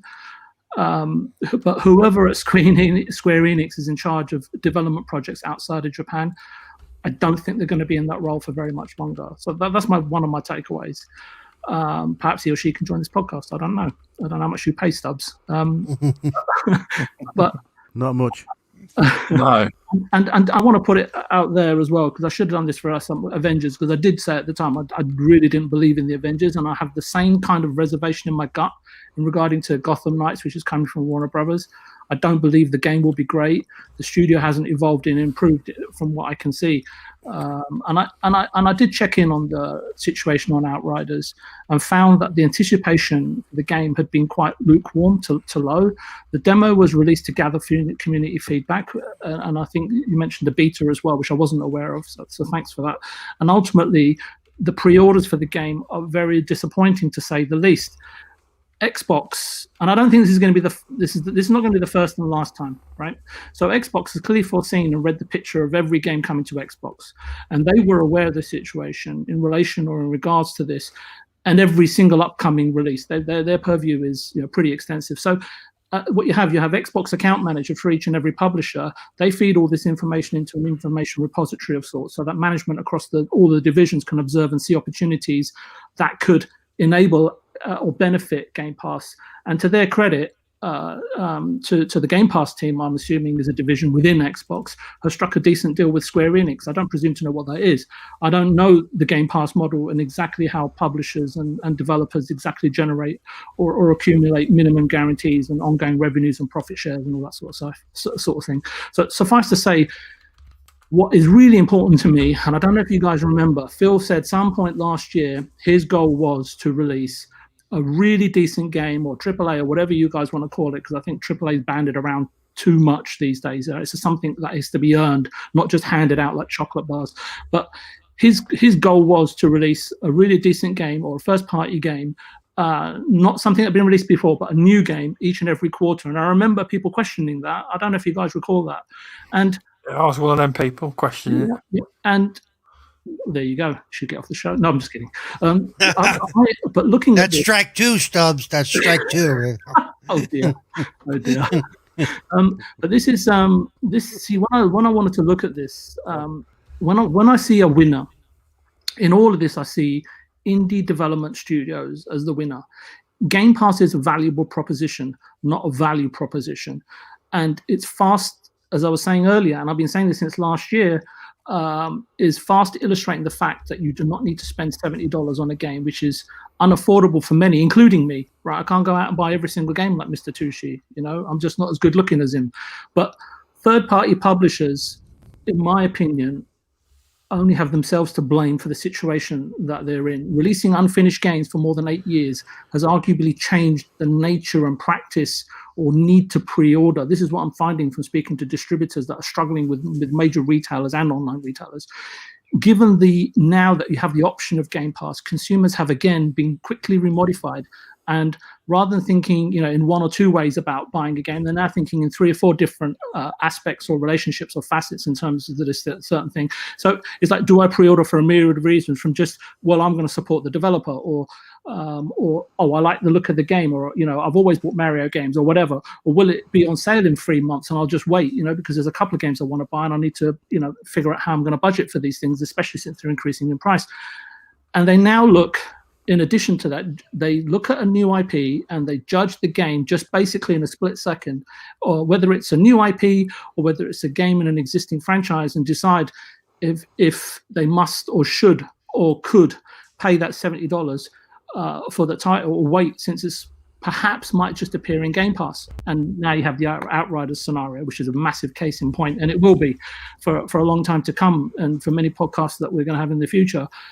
Outriders is the first of many high-profile investments that publishers have made that will fall under predicament of publishers having to cut a deal with Game Pass, and in order to sort of recoup some of the capital that they've invested, right? And again, I'm not presuming how these deals are cut, but this is just my take and my perception of it. So this in turn will have an effect, right, and cause publishers to take less and less risk and not delve into creating new IP, and only relied on tried and tested IPs and franchises, and deployed teams to make games aimed at loyal and sustainable audiences. It's already happening in Japan, with most recently in the recent years Konami and Capcom, Level 5 and so on and so forth. And you could probably argue that Activision has been doing this for a while, right? So Game Pass and Xbox, I think, have applied a sort of almost I was going to say orgasmic, but I mean cataclysmic pressure on the industry that will try and change and morph it. Microsoft, I think that inadvertently, shall we say, will displace and weaken to a degree all great and small publishers with all the strategies that they're employing. Xbox will have a plethora of games from publishers that are going to want to be in Game Pass. And again, as I say, to help publishers recover capital in relation to bad investments, or ones that have not been executed, or games that haven't been executed properly by developers. I'm not saying it's anyone's fault, but it's just the overview, right, of the situation, right? And people will sometimes ask me, how much does Xbox pay for these games to come into Game Pass? And my answer is, in the forthcoming months, less and less. This is the Microsoft way, right? If you've known them for a long, long time, right, since the 80s and 90s and tracked them, they obliterate the competition, then they control and manage the landscape of a given industry, right? I don't think this strategy is just of field making. I think it's far in excess of his strategic abilities. This is a board level, if not CEO, COO, Satya level thinking, right? Plotting, planning, and inevitably sort of an outcome of tried and tested methods that they've used before and deployed in other industries, right? So all I can really say is well played, but it comes at a consequence which all of us can deliberate on and perhaps won't fully agree on with each other, because again, I was saying about who's the winner in all of this. So I'm looking at thinking, well, where's the inspiration of new IP ingenious games like Hollow Knight or 12 Minutes and Stray, and we've all got our favorites, right? And others come from in the future. The indie scene or first party studios, and perhaps a handful of big publishers, if the latter are brave enough to invest again at some point, but you can count them on pretty much one hand, right? Maybe two. I can't think of enough off the top of my head. So just to wrap up, large publishers, I feel, are always too big budget gains from, and even big developers, right, that are independent. And that's why I'm glad that Obsidian is under Microsoft's remit or studio purview, right? So and they are one or two big games, right, for being in serious trouble. We've seen it happen to Capcom, right? And then they are at risk of being acquired or slowing down that particular division, like Konami's done with Kojima, right? They've got 10,500 people to worry about in their company. And I've said it before, Nintendo aside, people will point to Sony, but Sony historically make first-party content for a niche market, a single-digit percentile of the user base who are happy to pay $70. Some of them are, not all of them, because a lot of them wait until it's $30 or $40, $40 or $30, then $20, then into PlayStation Plus or whatever. And for them, it's a huge marketing tool in order to sell hardware and PlayStation Plus subscriptions. That's not how Sony generate 90% of their profits. I don't profess to see the whole picture, but I think some of what I say has a degree of truth to it. In all of this, I'm not sure also what this means or equates to People Can Fly. Because you, Mr. Stubbs, you mentioned the Gears game that they made. I forgot what it was called. But after it weren't a bad campaign, but in the Gears community, it's known as the worst one they ever made. What was the title called? Gears of War Judgment. Okay, so after Gears of War Judgment, when they were bought by Epic, they actually ramped up the studio, and then after that game, they bought themselves out and downsized again. So, and I think someone at Centurion mentioned, right, every studio has its day, and they need a breakout title, and I 100% agree with them. I remember, a story regarding IDOS and I forgot the name of the game now, but anyway, it's a story for another time. But them, and specifically like Blooper, who are also in Poland, right? They still need to develop, not on a technical level, because I think they're almost there, and using tech like Unreal Engine 4 definitely helps. But in terms of insightfulness, creativity, and visionary studios, as I say, they both have the technical chops and capabilities, but they're still rough around against the aforementioned facets of actually producing a game and bringing it to fruition. So anyway, I can talk on about this forever, but that's all from me for now. I just wanted to give VG, because I hear him talking about, you could say it's a valid argument, saying that you could see how you've, just because of the way the third-party companies in the industry have given us all unfinished titles time after time, year after year, that they now have an avenue to kind of put these games into because of Game Pass, which I could see, yes, there's probably going to be there's always a con to everything when there's a pro. But to throw the pro out there, let's look at Ninja Theory. I'm very interested in what they're doing with Project Mara, and how they're including the adaptation of LiDAR technology in creating a virtual apartment. It exists in reality, but I mean, some of the images that they have created with this technology that we haven't fully seen revealed yet, and how they're going to try to interweave a story into this. This is, I feel this is where Game Pass is going to also shine, by letting companies like that shine, because rather than having to put all that money into marketing and strategic marketing, so that way they could get the game out, they were able to invest that money into putting it into making the game just that much better for us to enjoy. I see what you mean.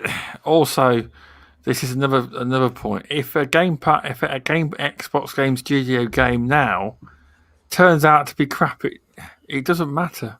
Yeah, because as long as subs keep growing, Microsoft won't care as well. Yeah, I just want to reply to Saint Fastback is saying true, VJ, but that does not mean the game is a bad game for choosing to launch in Game Pass.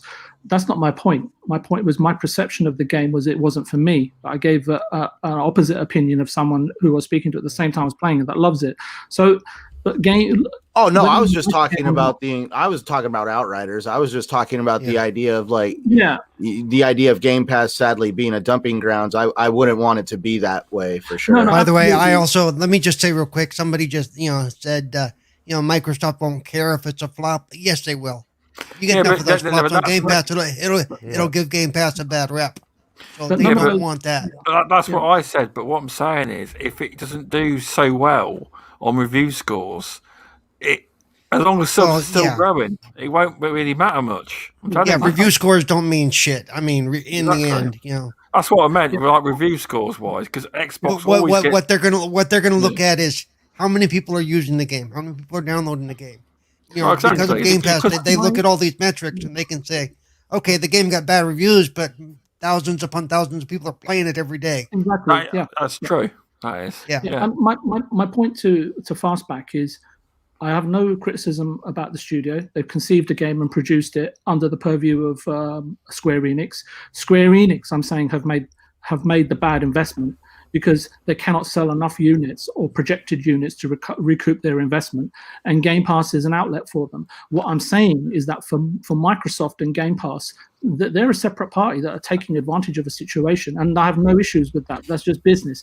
My point is that there was a time when Game Pass right? It was a seller's market, right? And Xbox, I'm sure, and Game Pass were paying through the nose. And Aaron Greenberg, to his credit, came out and said, look, it's not really making money at the moment.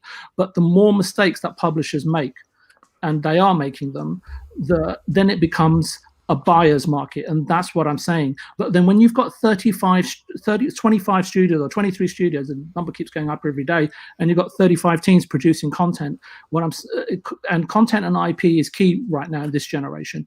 Microsoft have a plethora of content, and can continue to pump products into Game Pass, which will, in terms of Project Mara that Centurion mentioned, will be front and center every single time, as is the Bethesda. Whether you open up an app or go into Microsoft Game Pass on your Xbox, it will be third-party publishers that I think that are going to feel the pinch going forward. And what I'm saying is that they've created this situation for themselves by releasing unfinished games, right, for the last 8 years, and I think that has had some bearing in total in terms of how consumers approach purchasing a game or thinking twice about pre-ordering or waiting for it to turn up in Game Pass. I agree. I'll say I agree. I will say I agree to that. Vote with your wallet. They always said, vote with your wallet. It's the remodification of our behavior. But it hasn't happened overnight, and it isn't just because it's from a whim and that gamers are fickle in this instance. I say gamers are fickle, but not in this instance. This is because of publishers and how they've invested and how they've managed that investment, and that's ultimately what Xbox and Game Pass is taking advantage of. And I'm saying that it's cyclical. It's not that it hasn't happened before. It happened during the 90s as well. But the podcast is not really long enough for me to go into all of that. But you can kind of see what I'm getting at and what I'm aiming towards and what I think that the outcome perhaps may be. Yeah, I know my take has changed. Unless it's a really, really big game that I really, really, really want, I will tend not to pre-order stuff anymore. I will wait. I will see, because this isn't the first time that you pre-order something and all of a sudden, hey, it's coming out on Game Pass. Now, this is the shortest time we've ever had that happen, but it's not the first. So, yeah, it's changed my attitude a little bit. One, because I don't have the income to be able to do that. And Game Pass has changed that. Now I have access to literally 200 to 300 games between Xbox and PC. I don't leave the house, so I have no reason to use xCloud. So someone put on Twitter, I don't know whether it's right, that I don't know whether it's between Game Pass console and Game Pass PC, but somebody claimed there was now 346 games in Game Pass. That sounds about right, actually. Are they including EA Play with that, or is that just no? That does not include EA Play yet. Really? Oh, or at least not EA Play PC, because we don't know which games are going to hit that. It's incredible, though. I mean, if you guys got any ideas as to why they still advertised 100 plus games and not go 200 plus? Because it's just because if you think, right, download this, you get 600 games, for example. Yeah. Your brain thinks this is too many. There's a whole psychological thing behind it. 100 plus is the magic number. It's got to be. Oh, fair enough. Because if you, it's an actual good marketing thing. It's a good marketing thing, actually. So because I constantly open up and go, right, what am I going to play, and just think, shit, it's too much. If you were going to subscribe to it thinking 600, where do I start? It puts you off a little bit. It makes you a little bit. Fair enough. I kind of get it. So even when they just dropped 20, the other day, that's a lot to take. That's a lot to take in. It really is. Especially if you haven't played any of those games and all your friends are telling, dude, you got to try this. Dude, you got to try that. I love Game Pass, but so do I. Absolutely. A lot of time. Because there's that many, you know how you used to, like, a lot of people buy 2 or 3 games a year, you have to really make sure it was what you wanted. Yeah, now there's that much, you just sit there and I don't really know what to play. Heck, there are 3 more games dropping. There are 3 more games dropping in 20 minutes. No joke. Empire of Sin drops in 20 minutes. Torchlight 3 on PC drops in 20 minutes. And that weird one with the weird name that I can't pronounce, Nier Automatica or whatever it is. Nier Automata. Yeah. With the number 100, and Empire of Sin, I'm looking forward to. I'm really looking forward to Empire of Sin, and I will start downloading it as soon as I can, right after the show. With the number 100, I've seen it as completely different. I always thought they said 100 games, so they did. So it weren't classed as like full advertisement if it ever went lower. When they first launched, it was right at about 100 games, but it's grown so Yeah, it much was, beyond yeah. that.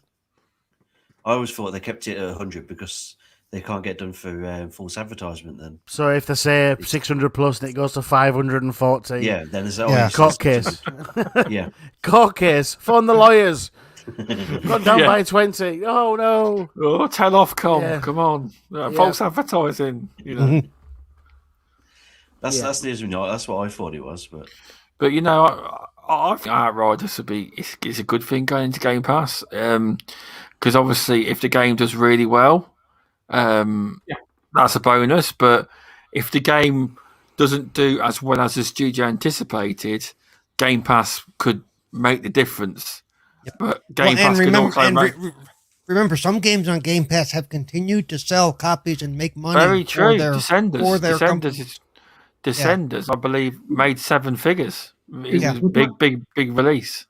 On top of what Microsoft licensed. Exactly. You know. Exactly, but it's a risk. Any risk launching new IP. I mean, after Square Enix launched the Avengers, I don't blame them. But I bet they're petrified. Yeah. They've got this game and they don't know if it's going to. Like by all accounts, it looks great, and obviously there's a big market for that game. But I bet they are petrified after the losses that they suffered with Avengers.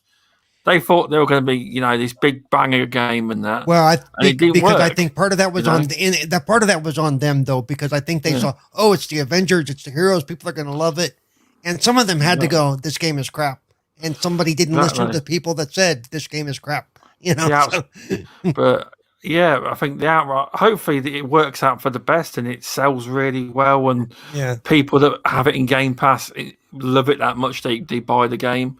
And that's the hope for it. But obviously, I do think Square Enix are worried. And that's why they may have used Game Pass to balance it out as well.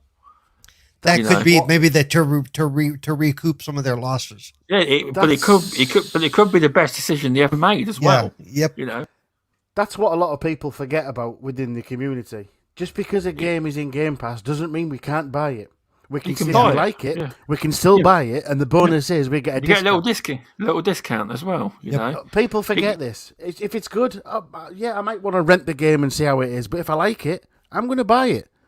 And I know I have a lot of friends that are exactly like that. Yeah, they have Game Pass, they use Game Pass, but if they really enjoy a game, they go and buy it anyway.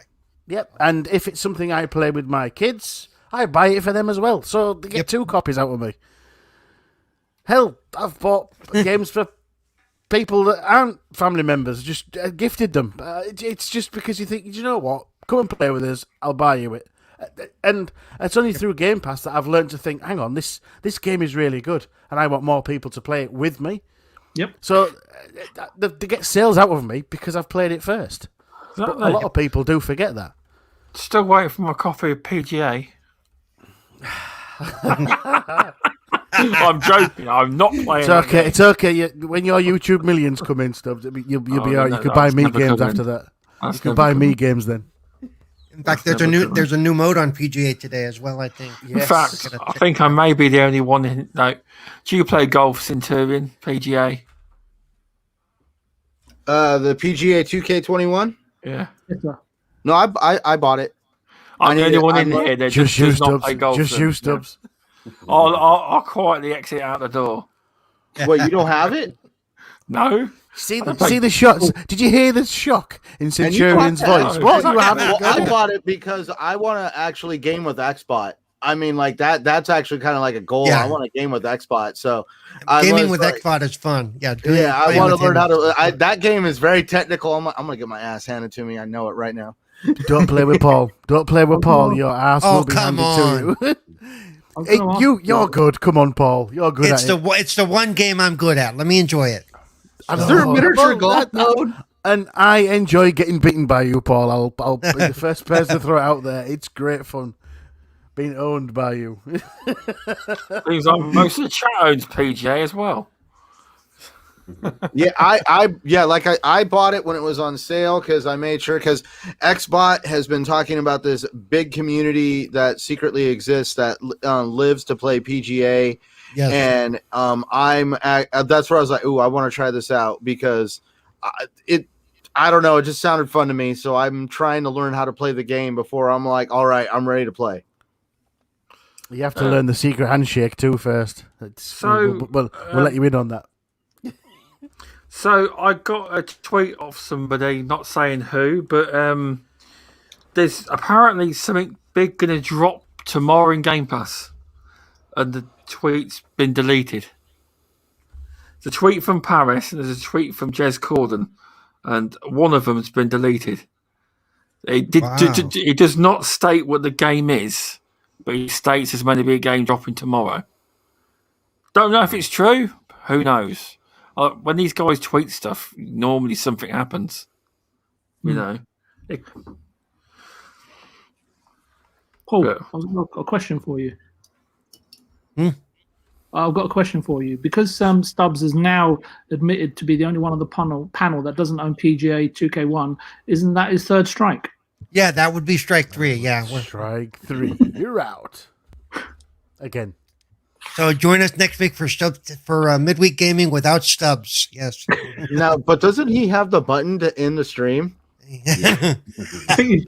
Well, he can still run the stream. He's just got to mute himself the whole time. Where's he gone? Are you coming back, Stubbs? He's going to torture us now. He's not going to come back. He's gone through poo again.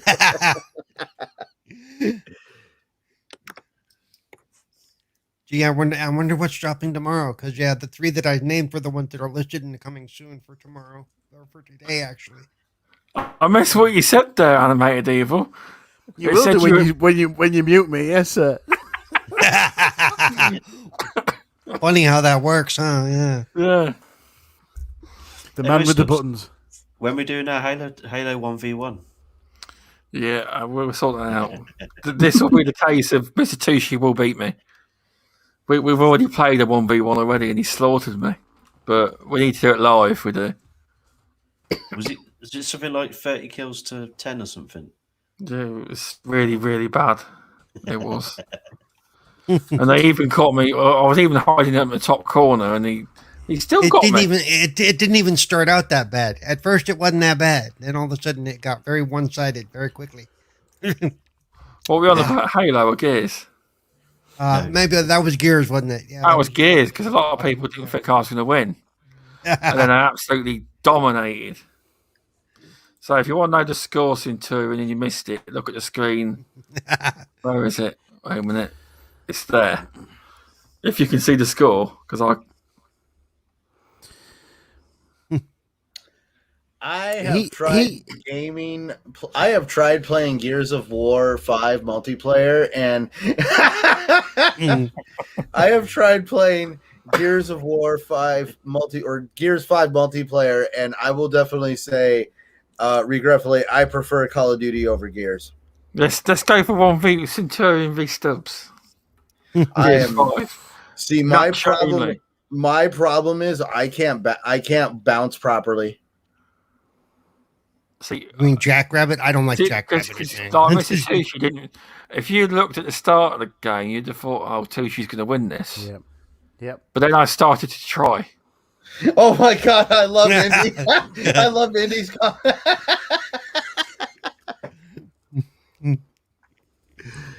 Stubbs, how many times have you showed that? Usually every week. We've seen it every week. Every show since.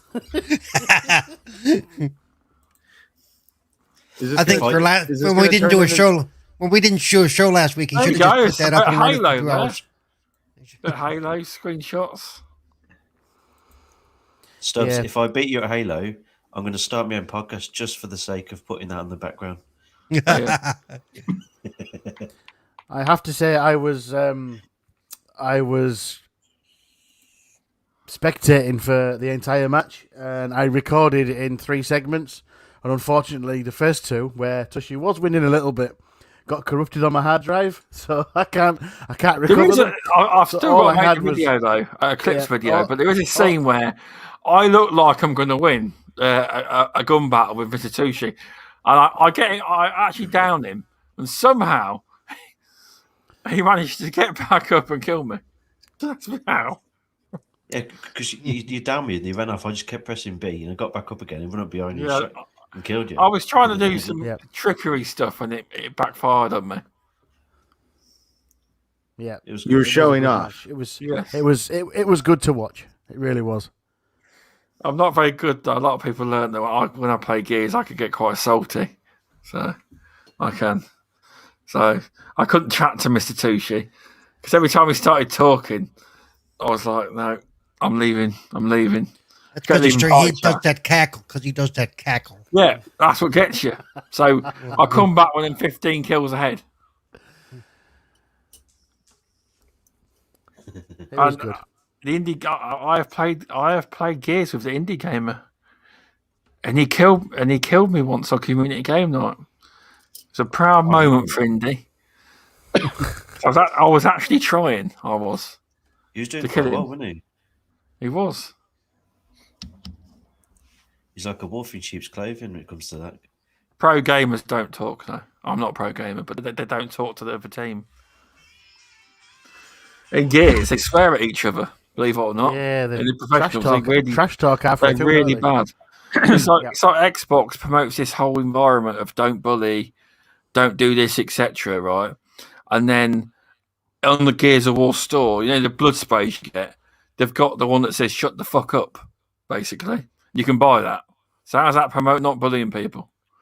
But it doesn't say that. It's just the initials of "shut the fuck up." It is. They sell that, so you know they're a bit inconsistent in their messaging. Xbox are. It's like Mr. Tucci got banned once for having a logo on his Xbox Live.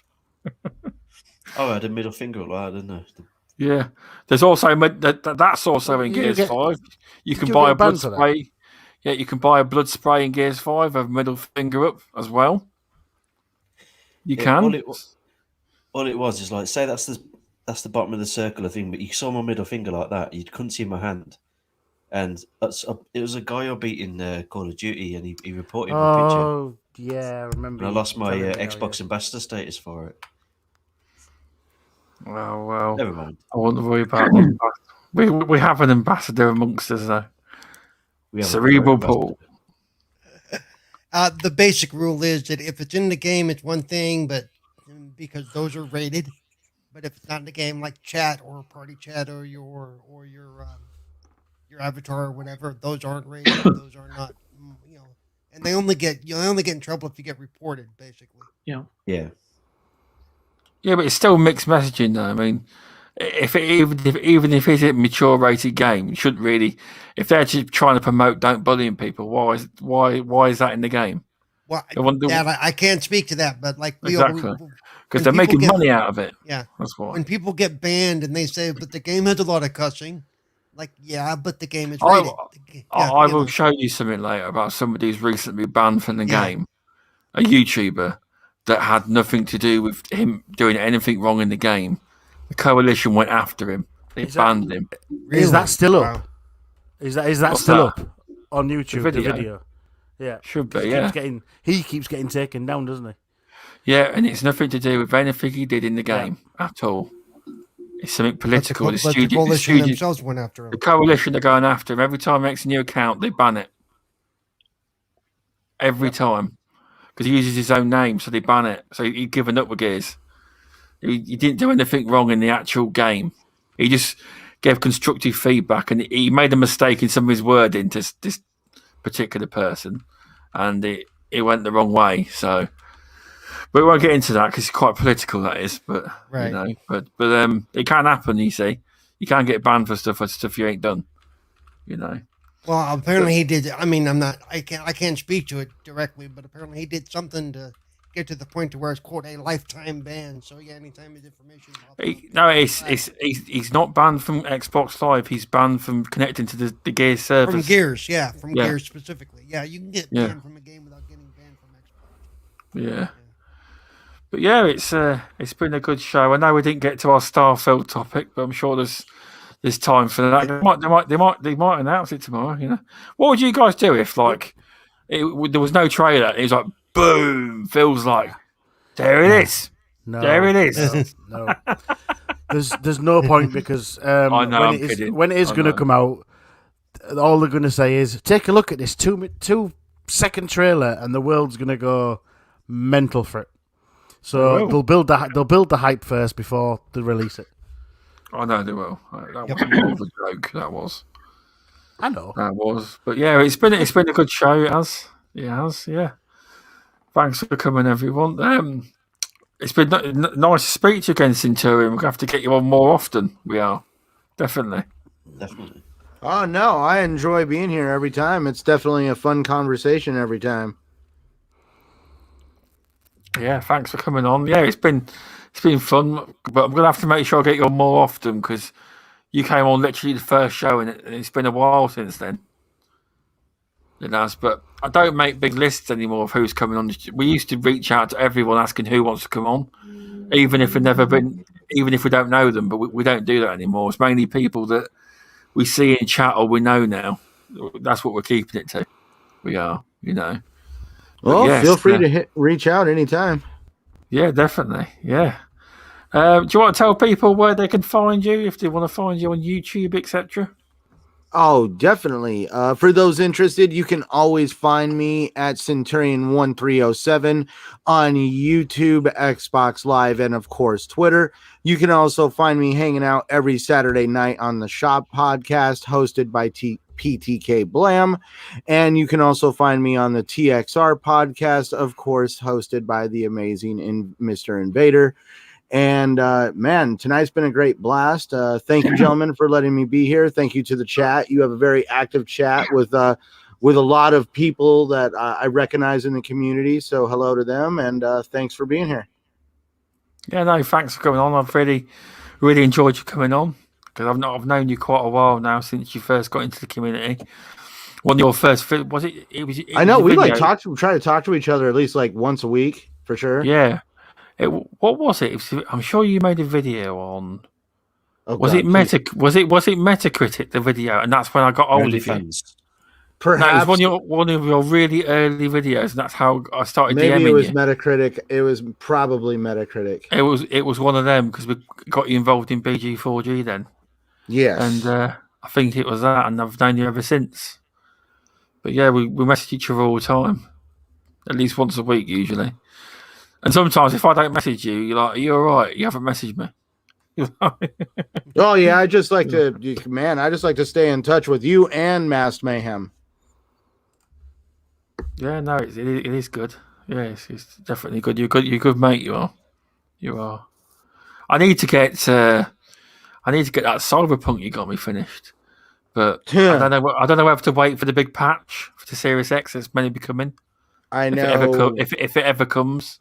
I know it was delayed. I don't know how to.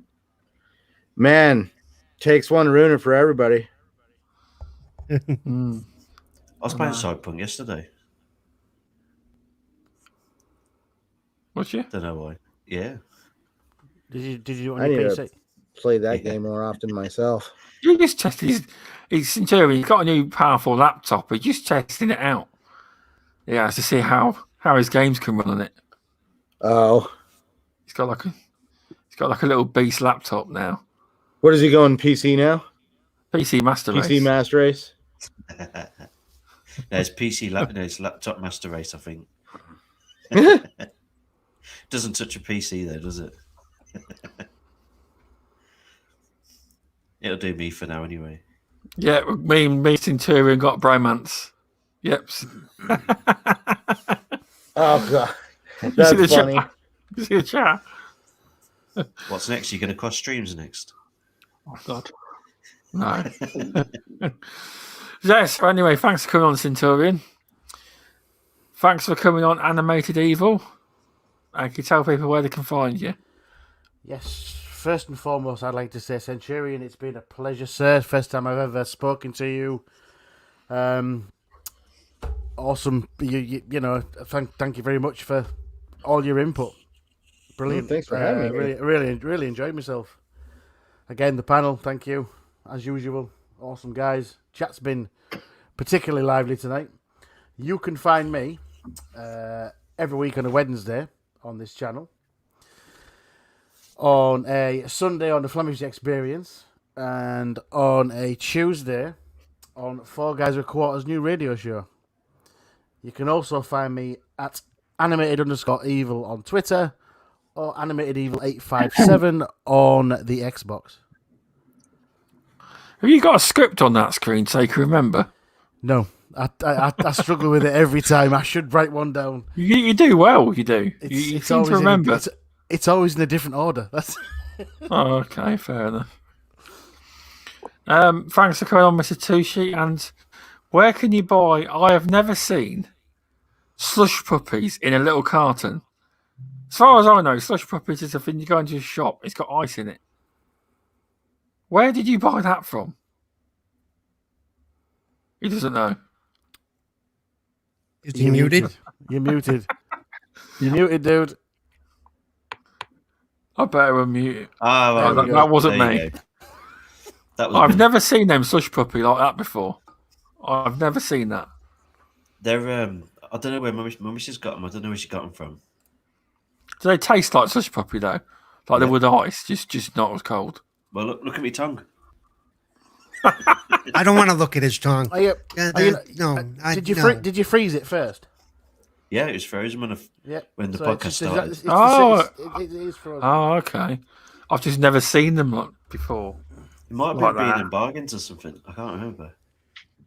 Apparently, Because- Pixel Slapper says it's full of Russian vodka. That way it keeps that slushy feeling without freezing over. Yeah. We have to tell Midway. We have to tell Midway in the chat you got it from Poundland. Yeah, Poundland. But you can't wait for it to reopen, Mr. Tushi, can you? Get in Poundland. We all can't wait. We're going, and Mama Rox is definitely with down Poundland. She will be getting the bargains in. For years. Feels like it. Last time the shops were open like that, you know.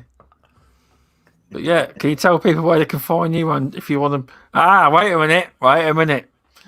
Animated forgot to advertise community game night, but I think he might be leaving it to Mr. Tushi. Thanks. You're very welcome.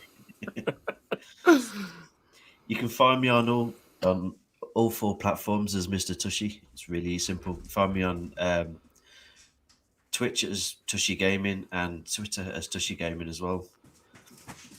You can also find me on the community game night where it's run by myself and Animated Evil. Every Friday, Saturday, 9 p.m. UK, we get a load of people together and play some games. We have a good time. This week on Friday, we're playing Forza Horizon 4 on Friday, and Saturday we're playing Plants vs Zombies 2 and Crackdown 3. We should be interested. Yeah, thanks for coming on, Mr. Tushi. That's right. I might try Thanks the for having planet. The what's it called? The Planets versus. Plants vs Zombies. Please. That's do. it. It is a very, very, very fun game. Anyway, I've played it numerous It is times good with the kids. It's good fun. Yeah, it's It'll a be lot a of good fun. laugh, if anything else. I'll install it. I will. Nice. So, hello, VJ. Thanks for coming on. Hello. I know you don't like to promote where you're on, but do you want to tell people where they can find you? It's up to you what you say. No, not really. Awesome. I wanted to echo what Al said. Thank you, Centurion 1307, for coming onto the show and supporting it. Just really appreciate it. I wanted to just say that I'm really looking forward to Removable Sanity coming back next week. I think I've really missed him on today's show. Yes. Bring such We a have. Yeah. such a unique perspective to all of the topics, and I guess my Starfield discussion will have to wait till tomorrow, because I've got to talk about my predictions and what my anticipation for it tomorrow. So that will be interesting. And but yeah, the other thing I wanted to do, I'm not really into all that self-promotion stuff, but I did want to just give a shout out to one creator out there that I've just by chance I've turned on a few different podcasts late last week and this week, and he's really impressed me. I really like the way he handles himself and marshals his points and puts his points across. and he doesn't really, answer the question directly. He was, well, I don't suppose there's any magisterial or mystical reason to do so, but yeah, he's very on point, and that's Everborn Saga. So I just wanted to give a shout out to him, and that's your lot. Okay. Thanks for coming on, VJ. Yeah, I'll go home now. Thanks. I'll go and have my tea. And last but not least, Cerebral Paul. Thanks for coming on. Oh, thanks for having me once again. Always a good time. Centurion, if you want to get in our DM for the golf stuff, hit me up on Twitter. We can get you in there. Hey. Because we do like to get together, even with all those guys are fun. In fact, you'll meet Lemon too. If you haven't played with Lemon either, Lemon's a hoot. So yeah. So that'll be fun. And you can find me at Twitter at CerebralPaul1, Twitch at CerebralPaul.